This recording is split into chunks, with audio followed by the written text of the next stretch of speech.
आज के इस वीडियो में हम लोग बात करने वाले हैं आवेश तथा वैद्युत क्षेत्र की शुरुआत करने जा रहे हैं दोस्तों, जो कि 12th क्लास का फिजिक्स का पहला चैप्टर है, जिसमें हम लोग आज समझेंगे आवेश क्या होता है, आवेश कितने तरीके के होते हैं, किसी पदार्थ के ऊपर आवेश कितने तरीके से लाया जा सकता है। अगर किसी पदार्थ के ऊपर हम किसी आवेश को ला रहे हैं तो उस विधि को कहते हैं आवेशन विधि। तीन तरीके से लाते हैं, चालन द्वारा, प्रेरण द्वारा, घर्षण द्वारा, जो कि बेहतरीन तरीके से एग्जांपल देके समझाऊंगा मैं। फिर उसके बाद समझेंगे आवेश संरक्षण का नियम, फिर समझेंगे आवेश का क्वांटीकरण क्या होता है, फिर उस पर आधारित बोर्ड एग्जाम में पूछे जाने वाले प्यारे प्यारे क्वेश्चंस को भी करेंगे। तो पेन कॉपी उठा लीजिए, जल्दी से नोट्स बनाना शुरू कर दीजिए, मेरे साथ साथ बेहतरीन तरीके से एकदम डिटेल में समझाऊंगा। आप भी किसी से पीछे नहीं रहोगे, ये मेरी गारंटी है। आपको भी हर वो नॉलेज मिलेगा जिसके आप हकदार हो। तो बिना देर किए वीडियो की शुरुआत करते हैं। अब दोस्तों हम जानेंगे कि आवेश क्या होता है और किसी पदार्थ के ऊपर अगर धन आवेश आ गया तो उसमें क्या चेंजेस आया जिसकी वजह से धन आवेशित हो गया, या फिर किसी पदार्थ के ऊपर ऋण आवेश आ गया तो वो ऋण आवेशित क्यों हुआ, ऐसा क्या उसमें बदलाव आ गया कि वो ऋण आवेशित हो गया। उसका सबसे बड़ा कारण होता है इलेक्ट्रॉन। अगर किसी पदार्थ के ऊपर धन आवेश आ रहा है या ऋण आवेश आ रहा है तो उसकी जिम्मेदारी किसकी बनती है, इलेक्ट्रॉन की। कैसे, आइए समझाता हूं एक उदाहरण से। जैसे मान लीजिए आपके पास कोई एक पदार्थ है ए नाम का, ठीक है दोस्तों, ए नाम का पदार्थ है, इसके पास क्या है, मान लीजिए इसके पास 10 प्रोटॉन है प्लस में और 10 इलेक्ट्रॉन है माइनस में। अभी आपसे अगर मैं पूछूं तो प्लस वाला ज्यादा है या माइनस वाला, तो आप कहेंगे कोई ज्यादा नहीं है, जितना प्लस है उतना ही माइनस है। तो जब जितना प्लस है उतना ही माइनस होगा तो प्लस माइनस जीरो हो गया, यानी प्लस 10 ठो है 10 ठो माइनस, तो कट पिट करके जीरो हो गया, यानी ये पदार्थ पे कोई आवेश नहीं है। जब प्लस की संख्या और माइनस की संख्या जब बराबर होती है तो पदार्थ पर कोई चार्ज नहीं होता है, यानी ये पदार्थ कैसा है दोस्तों, उदासीन है। तो उदासीन पदार्थ का मतलब जिसके ऊपर कोई आवेश ना हो। अब आपको एक एग्जांपल देता हूं, मान लीजिए यहाँ पे जो ए नाम का पदार्थ था जिसके ऊपर आपके पास 10 प्रोटॉन था प्लस में और 10 इलेक्ट्रॉन था माइनस में, ठीक है। मान लीजिए यहाँ से एक इलेक्ट्रॉन टुचुक से बाहर निकल गया। कितना इलेक्ट्रॉन बाहर निकल गया, एक इलेक्ट्रॉन बाहर निकल गया। जैसे ही एक इलेक्ट्रॉन बाहर निकलेगा तो अब ए नाम का पदार्थ जो था, ये जो पिंड था, अब इसके पास 10 प्रोटॉन है, अभी भी प्रोटॉन तो गया नहीं, गया कौन है, इलेक्ट्रॉन। जैसे यहां से एक इलेक्ट्रॉन निकला, जैसे यहां से एक इलेक्ट्रॉन निकला दोस्तों, तो प्रोटॉन तो अभी भी 10 ठो है, लेकिन इलेक्ट्रॉन अब कितना बचा, 9 इलेक्ट्रॉन बचा। इलेक्ट्रॉन की संख्या अब कितना बचा, 9 बचा। अब अगर आपसे एक सवाल पूछूं कि प्लस वाला ज्यादा है या माइनस वाला, तो तुरंत आप कहोगे सर प्लस वाला ज्यादा है, क्योंकि 10 बार प्लस है और ये 9 बार माइनस है। तो इस पदार्थ के ऊपर प्लस वाला संख्या ज्यादा हो गया, इसलिए यह पदार्थ धन आवेशित हो गया, यानी पॉजिटिव चार्ज वाला पदार्थ हो गया। इसके ऊपर कौन सा चार्ज आ गया, पॉजिटिव चार्ज आ गया। बात समझ में आया कि नहीं दोस्तों। उसी तरह अगर मान लीजिए एक पदार्थ ए नाम का है जिसके पास 10 इलेक्ट्रॉन और 10 प्रोटॉन है, 10 इलेक्ट्रॉन और 10 प्रोटॉन है। इस बार क्या हुआ कि एक इलेक्ट्रॉन कहीं और से आ गया, इसमें कहीं और से क्या हो गया, एक इलेक्ट्रॉन इसमें आ गया। कितना इलेक्ट्रॉन आ गया, एक इलेक्ट्रॉन। अब दोस्तों एक इलेक्ट्रॉन यहां से आ रहा है, अब दोस्तों कहीं और से एक इलेक्ट्रॉन इसके अंदर आ रहा है, तो बताइए अब कैसा दिखेगा ए नाम का पदार्थ। तो आप कहेंगे ए नाम का पदार्थ अभी भी प्रोटॉन 10 होगा लेकिन इलेक्ट्रॉन 11 हो गया, यानी माइनस की संख्या इस बार बढ़ गई है, माइनस एक अधिक हो गया। तो माइनस, इस पदार्थ पे माइनस की क्वांटिटी ज्यादा दिख रही है, इसलिए ये पदार्थ निगेटिव चार्ज वाला हो गया। ये पदार्थ कैसा हो गया, निगेटिव चार्ज वाला हो गया। यानी आवेश कितने तरह के होते हैं, 2 तरह के होते हैं, एक धन आवेशित होता है और एक ऋण आवेशित होता है। तो पदार्थ जब धन आवेशित हुआ तो भी जिम्मेदार इलेक्ट्रॉन था, जब पदार्थ ऋण आवेशित हुआ तब भी जिम्मेदार इलेक्ट्रॉन था। इसलिए दोस्तों किसी भी पदार्थ के ऊपर आवेश का आना, चाहे वो धन आवेश या ऋण आवेश हो, उसका जिम्मेदार इलेक्ट्रॉन होता है। इतनी बात आपको समझ में आ गया होगा दोस्तों। ऐसा इसलिए होता है क्योंकि देखिए प्रोटॉन इसलिए आ जा नहीं सकता जल्दी, क्योंकि प्रोटॉन और न्यूट्रॉन नाभिकीय बल द्वारा बहुत ही मजबूती से, बहुत ही मजबूत जोड़ होता है, नाभिकीय बल बहुत ही मजबूती से बंधा होता है, इसलिए आसानी से अपने नाभिक को नहीं तोड़ पाता है। लेकिन इलेक्ट्रॉन और इसके बीच में जो बल लगता है वो थोड़ा कमजोर होता है। इस वजह से याद रखिएगा इसके बीच में जो बल लग रहा है, इलेक्ट्रोस्टैटिक फोर्स कहते हैं इसे, ठीक ना, वो क्या होता है, कमजोर होता है नाभिकीय बल से, इसलिए इलेक्ट्रॉन आ जा सकता है। ठीक है, इतनी बात आपको समझ में आ गई होगी कि आवेश दो तरह के होते हैं, धनावेशित और ऋणावेशित। कैसे होते हैं ये आपको समझ में आ गया। अब हम समझेंगे कि दो आवेश अगर आपस में रख दिए जाए तो वो दूर भागेंगे या पास आएंगे। आइए स्टार्ट करते हैं। अब दोस्तों हमने आवेश तो समझ लिया कि आवेश दो तरह का होता है, धन आवेशित और ऋण आवेश। कैसे आवेश आता है किसी के ऊपर धन आवेश या किसी के ऊपर ऋण आवेश कैसे आता है, इतना तो हमने जान लिया। अगर दोस्तों यही आवेश जो है, जो धन आवेश है या फिर ऋण आवेश, अगर दो धन आवेश को, जैसे मान लीजिए एक पॉजिटिव चार्ज और एक और पॉजिटिव चार्ज, दोनों धनावेश, देखिए दोनों सेम है कि नहीं, जब दोनों चार्ज एक जैसे हो, ये भी धनावेशित है ये भी धनावेशित है, तो ऐसे आवेश को कहते हैं एक समान आवेश, यानी एक जैसा आवेश है, लाइक चार्जेस कहते हैं। जब दो एक समान आवेश आपस में रखे होते हैं तो ये दोनों एक दूसरे को दूर भेजने की कोशिश करते हैं। क्या करते हैं, एक दूसरे को दूर भेजने की कोशिश करते हैं। एक ऐसा बल उत्पन्न होता है जो एक दूसरे को दूर भेज देता है। ठीक है, यानी यहाँ पे कौन सा बल काम करता है, प्रतिकर्षण बल काम कर रहा होता है। कौन सा बल, प्रतिकर्षण। जाहिर सी बात, अगर ये दूर जा रहे हैं तो कोई ना कोई बल काम कर रहा होगा ना, कोई इसे भेज रहा होगा ना उस तरह से बल लगा करके, तो यानी काम तो यहाँ बल ही कर रहा है, कोई ना कोई बल लग रहा है। जैसे मान लीजिए अगर मैं यहाँ खड़ा हूँ, कस को मार दिया पीछे धक्क से, आगे ऐसे फेंका जाऊंगा तो कोई बल लगाया ना मेरे को, ठीक है, तो जाहिर सी बात है यहाँ पे कोई बल लग रहा है जो एक दूसरे को दूर भेजेगा। कब, जब एक जैसा आवेश हो, समान चार्ज हो, जैसे ये भी धनावेशित है ये भी धनावेशित है, तो ये दोनों एक दूसरे को दूर भेजेंगे, यानी प्रतिकर्षण होगा। क्या होगा, प्रतिकर्षण। अगर यहाँ पे माइनस हो और यहाँ माइनस हो तो क्या होगा, अरे भाई ये भी तो समान है, माइनस हुआ तो क्या हुआ भाई, है तो समान आवेश ना, ये भी माइनस ये भी माइनस, जब जो सेम चार्ज होंगे तो क्या होगा, रिपल्सन होगा, यानी प्रतिकर्षण होगा। ठीक है, लाइक चार्जेस होने पे क्या होगा, रिपेल करते हैं एक दूसरे को, प्रतिकर्षित करते हैं। ठीक है दोस्तों, अब बारी आती है कि अगर ठीक है भैया, अगर एक जैसे आवेश हैं तो एक दूसरे को दूर भेज रहे हैं, ठीक है, लेकिन अगर अलग अलग आवेश रख दे तो, अगर एक तरफ प्लस हो जाए और एक तरफ माइनस हो जाए, इस बार क्या है, अनलाइक चार्जेस है, यानी असमान आवेश है। असमान का मतलब होता है एक तरफ प्लस है और एक तरफ माइनस है। ठीक है भैया, जब एक दूसरे की तरफ प्लस और माइनस हो गए तो दोनों एक दूसरे को अट्रैक्ट करेंगे, क्या होंगे, एक दूसरे के पास जाएंगे, एक दूसरे के करीब जाने की कोशिश करेंगे, यानी इनके बीच में क्या होगा, आकर्षण आएगा। आकर्षण यानी एक दूसरे की तरफ जाने की कोशिश करेंगे। ठीक है, याद रखिएगा। जैसे मान लीजिए अगर ये माइनस हो जाए, इधर वाला प्लस हो जाए, तो भी आपका आकर्षण ही होगा। यहां तक समझ में आया कि नहीं दोस्तों, बिल्कुल आया होगा। अब दोस्तों अगर यहां तक बात आपको समझ में आ गया होगा तो आपसे एक सवाल मैं करता हूं दोस्तों, कि सोचिए, दिमाग लगाइए कि अगर एक तरफ कोई मान लीजिए धनावेशित है, ठीक है, कोई ए नाम का पदार्थ है जो धनावेशित है, लेकिन उसके बगल में जो पदार्थ रखा हुआ है उसके ऊपर कोई आवेश नहीं है, उसके ऊपर कोई आवेश नहीं है, तो बताइए इसमें आकर्षण होगा या प्रतिकर्षण होगा या फिर इस पे कुछ नहीं होगा। क्या लगता है आपको? अगर आपको पहले से ही ये बात पता है कि क्या होने वाला है तो कमेंट बॉक्स में जल्दी से जवाब दीजिए कि क्या होगा। ठीक है दोस्तों, अब ध्यान दीजिएगा, अगर आपका एक आवेशित हो और दूसरा आवेशित न हो, चाहे वो प्लस हो या माइनस हो, उससे मतलब नहीं है, बस आपका एक आवेशित होना चाहिए और एक उदासीन होना चाहिए। एक जो आवेशित नहीं होता है क्या होता है, उदासीन होता है। अगर मान लीजिए एक पदार्थ आवेशित है, एक पदार्थ उदासीन है, तो आकर्षण होगा या प्रतिकर्षण हो गया या इसमें कुछ नहीं होगा। तो मैं जानकारी देता हूं आपको, जब भी एक तरफ आवेशित पदार्थ रखा हो और दूसरे ओर उदासीन पदार्थ हो तो उनमें आकर्षण का गुण देखा जाएगा। क्या देखा जाएगा, आकर्षण का गुण देखा जाएगा।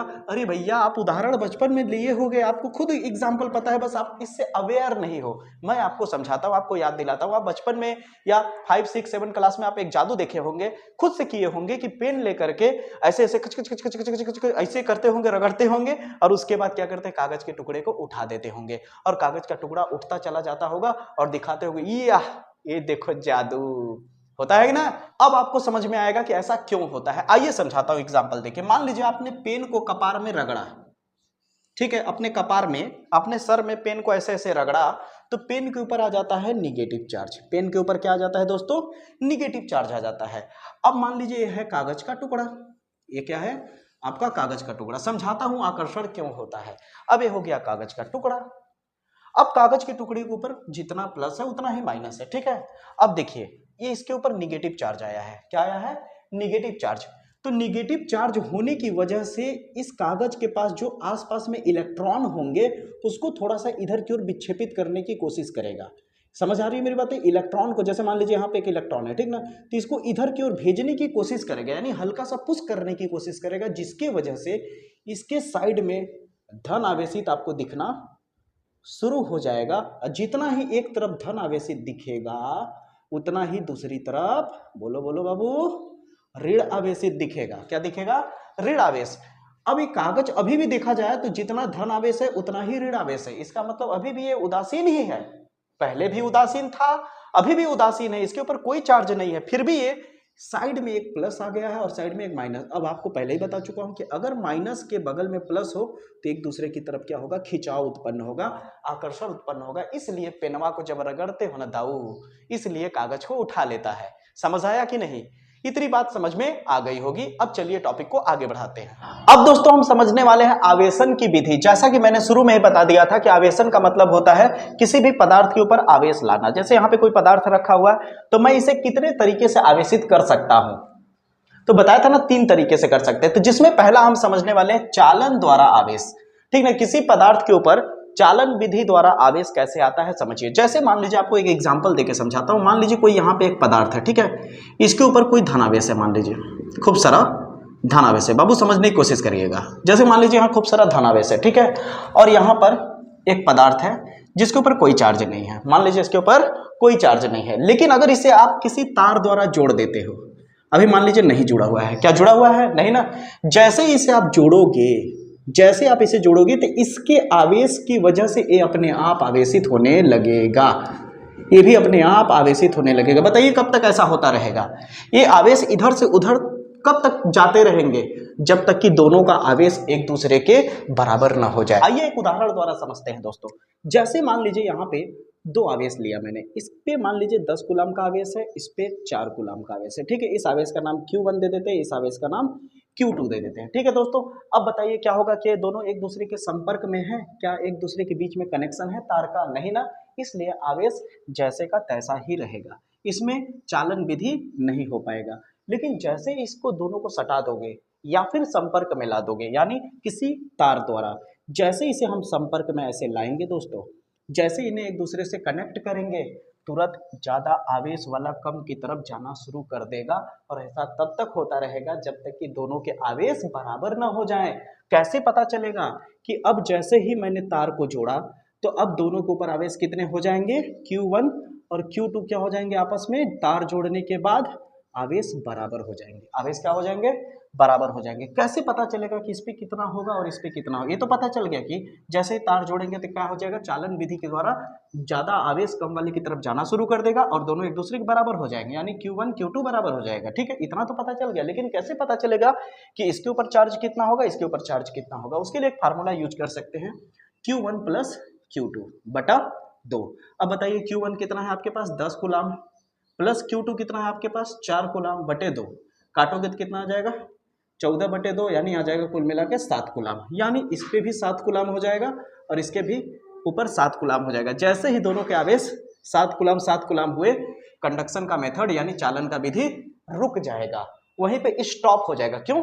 क्योंकि चालन विधि का अर्थ ही है, चालन विधि का मतलब ही है कि जैसे ही एक आवेशित पिंड को या पदार्थ को दूसरे अनावेशित, अनावेशित का मतलब जिसके ऊपर कोई आवेश नहीं है, दोनों को एक दूसरे के जैसे ही ऐसे सटाओगे, संपर्क में लाओगे, तो इसका आवेश इस पे आना शुरू हो जाएगा और ये तब तक होता रहेगा जब तक कि दोनों एक दूसरे के बराबर न हो जाए। उम्मीद करता हूं आपको चालन विधि समझ में आ गया होगा और चालन विधि की वजह से एक ऐसा फार्मूला समझ में आया आपको जिसके वजह से आप पता लगा सकते हो कि अगर दो आवेशित अगर पिंड है या वस्तु है उसको संपर्क में लाए तो चार्ज के साथ क्या घटना घटती है, ये आपको पता चल गया। उम्मीद करता हूं आपको बात समझ में आ रहा होगा। अब बात करते हैं इसके दूसरे मेथड की, जिसकी वजह से पिंड के ऊपर या पदार्थ के ऊपर आवेश आता है, और वो है प्रेरण विधि। अब दोस्तों हम समझते हैं प्रेरण विधि द्वारा आवेश कैसे किसी के ऊपर आता है। नाम में भी प्रेरण है। प्रेरण का मतलब होता है एक तरह से किसी को प्रेरित करना। जैसे होता है ना कि कोई अगर अच्छा काम कर रहा है तो उससे प्रेरित होकर के वो भी अच्छा काम करने लगता है। वो अगर बीड़ी पी रहा है तो उससे प्रेरित होकर वो भी बीड़ी पीने लगता है। नहीं, ऐसा काम नहीं करने का, बीड़ी नहीं पीने का, दूसरी चीज को प्रेरित कर लेना, बीड़ी नहीं पीने का। और चीज में प्रेरित हो जाना लेकिन गलत काम नहीं। आइए स्टार्ट करते हैं। तो प्रेरण विधि द्वारा आवेश क्या होता है?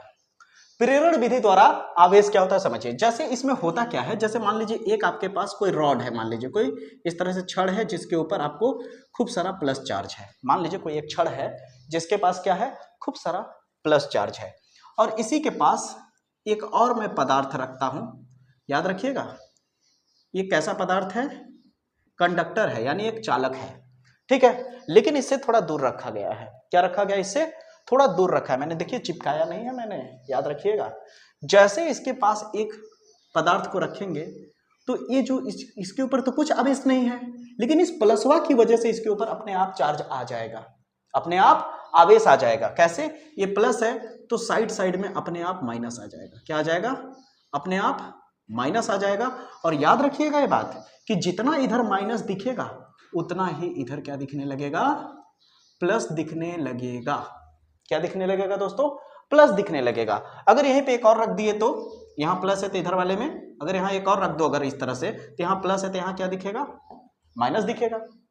इस तरह की प्रक्रिया चलती है। तो प्रेरण का मतलब होता है जिसके ऊपर आवेश तो नहीं है लेकिन उसके आसपास अगर कोई आवेशित चीज आ जाती है तो उसे प्रेरित होकर के वो भी क्या हो जाता है? आवेशित हो जाता है। जैसे अभी पेन और कागज का एग्जाम्पल दिया था, अगर आप गौर से देखें तो पेन और कागज की तरह ही ये लग रहा है एग्जाम्पल, लग रहा है कि नहीं? ठीक है, यहां तक अगर आपको समझ में आ रहा है दोस्तों क्या है, जैसे मान लीजिए यहीं पे मेरे पास एक छड़ है, ये नेगेटिव है, इसके पास अगर कोई पदार्थ रखे हैं, अगर इधर नेगेटिव है तो साइड में क्या दिखने लगेगा? इधर पॉजिटिव दिखने लगेगा। अगर जितना यहाँ पॉजिटिव दिख रहा है एकदम एकदम इसका हाफ कर लीजिए, आधा, जितना इधर पॉजिटिव है उतना ही उधर नेगेटिव। अगर इधर मान लीजिए 20 ठो पॉजिटिव है तो उधर भी 20 ठो नेगेटिव दिखेगा। यानी ओवरऑल देखा जाए तो अभी भी ये उदासीन ही है। क्यों? क्योंकि उदासीन का मतलब मैं शुरू में ही समझाया कि जितने प्लस उतने माइनस अगर मिल जाए तो उदासीन हो जाएगा, उसके ऊपर कोई आवेश नहीं, लेकिन फिर भी ये प्रेरित कर दिया है आवेश में, आधा पॉजिटिव और आधा नेगेटिव। इतनी बात आपको समझ में आ रही होगी। अब घर्षण द्वारा आवेश क्या होता है? घर्षण विधि द्वारा आवेश कैसे लाया जाता है? अच्छा बताइए, अभी आपने क्या किया था? पेन के ऊपर क्या कोई आवेश था? पेन के ऊपर कोई आवेश था भैया? नहीं ना। जब आपने बाल को ऐसे रगड़ा तो बाल के कुछ इलेक्ट्रॉन, देखिए सुनिएगा बात, अगर मैं कहूं कि पेन ऐसे रगड़ा और पेन जो था उसके ऊपर निगेटिव चार्ज आ गया, तो इसका मतलब क्या है कि बाल में से कुछ इलेक्ट्रॉन पेन में घुस गए, इसलिए इसके ऊपर क्या आ गया?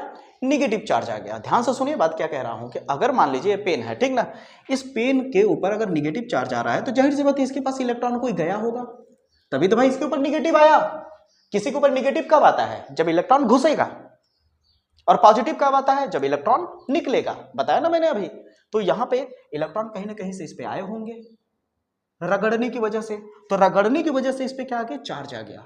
तो रगड़ने की वजह से, रगड़ना यानी घर्षण, रगड़ना यानी घर्षण। जैसे रगड़ने की वजह से अगर आप इसके ऊपर चार्ज आ रहा है तो क्या होगा? घर्षण विधि द्वारा ही तो आवेश आ रहा है ना इसके ऊपर। एक और उदाहरण दे सकता हूं मैं। अगर मान लीजिए आप किसी कांच की छड़ को रेशम से अगर आप ऐसे ऐसे रगड़ते हैं तो कांच के ऊपर क्या आ जाता है? धनावेशित आ जाता है। कांच के ऊपर क्या आ जाता है दोस्तों? धनावेशित आ जाता है। इतनी बात आपको समझ में आ रही होगी। तो रगड़ने की वजह से ही तो आवेश आया ना।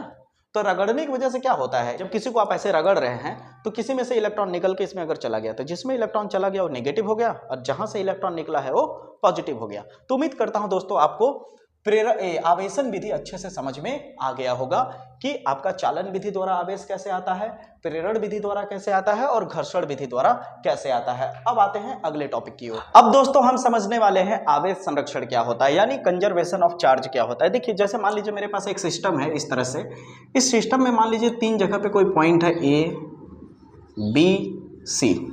मान लीजिए A पॉइंट पे 10 कूलम का चार्ज है, B पॉइंट पे मान लीजिए 5 कूलम का चार्ज है और C पॉइंट पे मान लीजिए -4 कूलम का चार्ज है।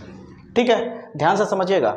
A पॉइंट पे 10 कूलम का आवेश है, B पॉइंट पे 5 कूलम का आवेश है, C पॉइंट पे -4 कूलम का आवेश है। ठीक है, आवेश संरक्षण होता क्या है बहुत ही बेहतरीन समझाऊंगा, फील आएगा। मेरे वीडियो में सबसे खास बात होगी कि आपको फील बहुत बेहतर आएगा। कोई भी टॉपिक समझोगे तो आपको रटा हुआ महसूस नहीं होगा। ध्यान से देखते जाइएगा। अगर वीडियो अच्छा लगे तो दोस्तों तक जरूर शेयर करिएगा, इतना प्लीज करिएगा आप लोग। ठीक है, ध्यान से देखिए। अब यहाँ पे कंजर्वेशन ऑफ चार्ज का मतलब क्या होता है? देखिए चार्ज हमेशा कंजर्व होता है, यानी संरक्षित होता है। जैसे देखिए किसी सिस्टम में मान लीजिए यहाँ पे 5 कूलम का आवेश है, इस पे 10 कूलम का आवेश है, इस पे 4 कूलम का आवेश है माइनस में, ठीक है। अगर इसको मैं Q1 नाम दे दूं, इसको Q2 नाम दे दूं, इसको Q3 नाम दे देता हूं, ठीक है। अब मान लीजिए किसी कारणवश इसको हल्का फुल्का हिला डुला दिया गया, जिसकी वजह से आपस में संपर्क में आ गए। और जैसे ही ये आपस में पिंड संपर्क में आएंगे तो कौन सा विधि काम करने लगेगा, बताया था ना अभी मैं, जब दो आवेश संपर्क में आ जाते हैं, दो पिंड आपस में आवेशित वाले जब संपर्क में आ जाते हैं तो चालन विधि काम करने लगता है। चालन विधि का मतलब आवेश इधर से उधर होना शुरू हो जाते हैं। तो जैसे ही मान लीजिए एक संपर्क में आ गया तो बाद में कैसा दिखेगा, बाद में मान लीजिए संपर्क में आने की वजह से, थोड़ी बात को समझने की कोशिश करिए, थोड़ा सा पक्का समझ में आएगा। मान लीजिए जैसे ही आपस में संपर्क में आए, जिसकी वजह से आवेश थोड़ा चितिर पितिर हो गया। जैसे मान लीजिए यहाँ जहाँ 10 था वहाँ मान लेते हैं चलिए 8 कूलम का हो गया। कितना हो गया बाबू, 8 कूलम का आवेश हो गया। मान लीजिए कितना हो गया, 8 कूलम का हो गया, ठीक है। इतनी बात समझते रहिएगा। अब मान लीजिए यहाँ पे -7 कूलम का आवेश हो गया। कितना हो गया, -7 कूलम का आवेश हो गया, ठीक है। और यहाँ पे आपका 10 कूलम का आवेश हो गया। बिल्कुल अलग हो गया कि नहीं, इससे जितना पहले था उससे क्या हो चुका है, अलग हो चुका है। आप खुद देख सकते हैं अलग हुआ कि नहीं दोस्तों, बिल्कुल अलग हो गया। अब ये आवेश बिल्कुल अलग हो चुके हैं। अब इसको मैं नाम दे देता हूँ Q4, Q5 और Q6। लेकिन फिर भी आवेश संरक्षण से यह पता चलता है कि भला ही आवेश इधर उधर हो जाए, लेकिन जब भी पूरे आवेश को जब तुम इकट्ठा करोगे, जोड़ोगे, कुल आवेश करोगे, टोटल आवेश, तो टोटल आवेश जब देखोगे तो हर बार सेम मिलेगा, एक जैसा मिलेगा। जैसे यहाँ पे देखो, अगर तुम Q1 plus Q2 plus Q3 को जोड़ोगे तो हमेशा बराबर आएगा किसके, Q4, Q5, Q6 के। इसी को कहते हैं आवेश संरक्षण। आपको साबित करके दिखाता हूँ। जैसे यहाँ पे देखिए 10 कूलम और 5 कूलम जोड़ेंगे तो कितना हो जाएगा, देखिए यहाँ पे कितना है 10 है, यहाँ पे कितना है Q2 की जगह पे 5, यहाँ पे कितना है माइनस में 4, हल करिए कितना आ जाएगा, 11 कूलम आ जाएगा। आएगा कि नहीं, 10 5 15, 15 में से 4 गया 11। अब यहाँ पे देखिए ये कितना है 8, Q5 कितना है 10 -7। अब जैसे ही 8 में से 7 घटाओगे तो 1 बचेगा, और 10 और 1 11 कूलम। कुछ नोटिस किया आपने, कुछ नोटिस किया, नेट चार्ज अभी भी उतना ही है जितना पहले था। अभी भी भला ही इस पे कुछ और था, इस पे कुछ और था, इस पे कुछ और था, यहाँ कुछ और कुछ और कुछ और हो गया, लेकिन जैसे इसे आप ध्यान से देखते हो तो जब भी इसे कुल करोगे, टोटल करोगे, तो जितना पहले था उतना ही अभी भी मिलेगा। जब इस तरह की परिस्थिति उत्पन्न होती है कि हमारे पास एक सिस्टम है, वहाँ पे काफ़ी सारे आवेश किसी किसी पॉइंट पे हैं, और वो जैसे ही आपस में जैसे चालन विधि को अपनाते हैं, आवेश इधर उधर चितिर पितिर किसी कारणवश होता है, फिर बाद में जब हम देखते हैं तो आवेश तो बिल्कुल बदल गया। यहाँ 10 था तो यहाँ 8 हो गया, यहाँ 5 था तो यहाँ 10 हो गया, यहाँ -4 था यहाँ 7 हो गया। तो देखने पे ऐसा लगता है कि अरे यार आवेश तो बिल्कुल बदल गया, लेकिन ऐसा कुछ नहीं होता है। जब आप यहाँ पे ध्यान से देखोगे, पूरे को जोड़ोगे, तभी भी इस सिस्टम पे जितना चार्ज था टोटल 11 कूलम का, इस सिस्टम पे अभी भी देखोगे तो इस सिस्टम पे अभी भी देखोगे तो पूरा 11 कूलम का ही आवेश देखने को मिलेगा। इसी घटना को कहते हैं आवेश संरक्षण, यानी कंजर्वेशन ऑफ चार्ज। ठीक है, इतनी बात आपको समझ में आ रही होगी। अब हम बात करने वाले हैं आवेश का क्वांटीकरण क्या होता है। ठीक है, याद रखिएगा, क्वांटाइजेशन ऑफ चार्ज को समझने वाले हैं। तो आगे बढ़ते हैं। अब बात करने वाले हैं आवेश का क्वांटीकरण क्या होता है। बहुत ही सिंपल सा और बहुत ही छोटा सा है, देखिए समझिए, बस एक ही शब्द में आपको क्लियर कर देता हूं। देखिए, आवेश का क्वांटीकरण का मतलब ये होता है, बस हमें ये जानकारी देने की कोशिश करता है कि जो इलेक्ट्रॉन चाहे आपके परमाणु से निकल रहे हो, चाहे वो आ रहे हो, चाहे कितनी भी संख्या में हो, चाहे करोड़ों इलेक्ट्रॉन कहीं से जा रहे हो या कहीं से आ रहे हो, वो हमेशा याद रखिएगा पूर्णांक संख्या में होंगे, यानी इंटीजर फॉर्म में होंगे। कहने का मतलब आपको कभी भी ऐसा नहीं दिखेगा कि कहीं से 3.5 इलेक्ट्रॉन निकल रहा है। कितना? 3.5 इलेक्ट्रॉन कहीं से निकल रहा है। कहीं भी आप ऐसा नहीं देखोगे 0.5 इलेक्ट्रॉन कहीं से आ रहा है या जा रहा है। वो कभी भी डेसिमल में या फिर बटे में कभी देखने को नहीं मिलता। वो हमेशा याद रखिएगा कंप्लीट नंबर में देखने को मिलता है। यानी अगर मैं कहूं कि 1 इलेक्ट्रॉन चाहे तो आ रहा है या जा रहा है, अगर कहीं से जा रहा है तो प्लस में दिखेगा और कहीं आ रहा है तो माइनस में दिखेगा। हम कह सकते हैं 2 इलेक्ट्रॉन आ रहा है, जा रहा है, या हो सकता है 3 इलेक्ट्रॉन आ रहा है, जा रहा है, या हो सकता है 4 इलेक्ट्रॉन आ रहा है, जा रहा है, या हो सकता है dash dash dash n electron आ रहा है, जा रहा है। इतनी बात समझ में आ रही है। तो इलेक्ट्रॉन जब भी आए या जाए, ठीक है, जिसकी वजह से आवेश आता है किसी के ऊपर, वो हमेशा इंटीजर फॉर्म में होता है, पूर्णांक संख्या में होता है। किसमें? पूर्णांक में। याद रखिएगा वो कंप्लीट नंबर में देखने को मिलेगा। वो पॉजिटिव निगेटिव दोनों हो सकता है, ठीक है। अगर भाई इलेक्ट्रॉन कहीं से निकल रहा है तो जाहिर सी बात परमाणु के ऊपर पॉजिटिव आ जाएगा, अगर कहीं से इलेक्ट्रॉन आ रहा है तो उसके ऊपर निगेटिव आ जाएगा। इतनी बात आपको समझ में आनी चाहिए। तो इसी कंडीशन को कहते हैं क्वांटाइजेशन ऑफ चार्ज, यानी आवेश का क्वांटीकरण, जिसे आप पूरे को चाहो तो एक चार्ज को दिखाता है। जैसे इलेक्ट्रॉन आता जाता है तो क्या उत्पन्न होता है, चार्ज होता है। इसलिए हम Q इक्वल टू क्या लिख सकते हैं, Q का मतलब होता है आवेश, आवेश बराबर लिख सकते हैं प्लस माइनस Ne, ठीक है। अब रही बात इसमें कौन क्या है समझिए, Q जो है वो आवेश है, N जो है इलेक्ट्रॉन की संख्या है, इलेक्ट्रॉन की संख्या है, जो हमेशा किस फॉर्म में होता है, पूर्णांक में होता है। नोट्स जरूर बनाइएगा दोस्तों, ठीक है, नोट्स जरूर बनाइएगा। जिस हिसाब से मैं लिख रहा हूँ बहुत ही आराम से चीज़ों को समझा रहा हूँ, अपने कॉपी में अगर नोट करेंगे तो रिवीजन करने में आपको मजा आएगा, ठीक है। ध्यान दीजिए, इलेक्ट्रॉन हमेशा एन जो होता है इलेक्ट्रॉन की संख्या को दिखाता है, जो कि पूर्णांक के रूप में होता है, ठीक ना, पूर्णांक फॉर्म में होता है। और ई माइनस जो दिख रहा है ये होता है इलेक्ट्रॉन पर आवेश, ठीक है, चार्ज ऑफ इलेक्ट्रॉन। इतनी बात समझ में आ रही होगी। उसी तरह इलेक्ट्रॉन पर जो आवेश होता है, आवेश वो होता है 1.6 × 10⁻⁻19 आवेश है, तो कूलम में लिख सकते हैं, ठीक है। इतनी बात आपको समझ में आनी चाहिए, इसे जरूर नोट कर लीजिए। इतनी बात आपको समझ में आ रहा होगा। तो देखा दोस्तों, इस वीडियो में हम लोग बेसिक सारी चीज़ों को एकदम क्लियर कर ले रहे हैं, ताकि हम आने वाले कल में बेहतर से बेहतर टॉपिक को समझ सके। अगर आपको मेरा पढ़ाया हुआ, समझाया हुआ अगर बेहतर लग रहा हो तो इतना तो काम आपका बनता है कि अपने प्यारे भाइयों को, अपने प्यारे दोस्तों को जरूर शेयर कर दीजिएगा और चैनल को सब्सक्राइब कर लीजिएगा, ताकि इस तरह के बेहतरीन से बेहतरीन वीडियो आप तक पहुंचती रहे। अब दोस्तों बात करेंगे हम लोग अगले वीडियो में कूलॉम्स लॉ क्या है, कूलॉम का नियम क्या होता है। उस वीडियो में तो एकदम तबाही मचाने वाले हैं हम लोग, हर तरह की चीज़ें सीखेंगे दोस्तों। कूलॉम्स लॉ को एकदम पूरी तरह से कह लीजिए पोस्टमार्टम करने वाले हैं, और उससे रिलेटेड जितने भी बोर्ड एग्जाम में क्वेश्चंस पूछे जाते हैं वो हर तरह के न्यूमेरिकल्स को करेंगे दोस्तों। तो मुलाकात होगी अगले वीडियो में, तब तक के लिए जय हिंद, जय भारत।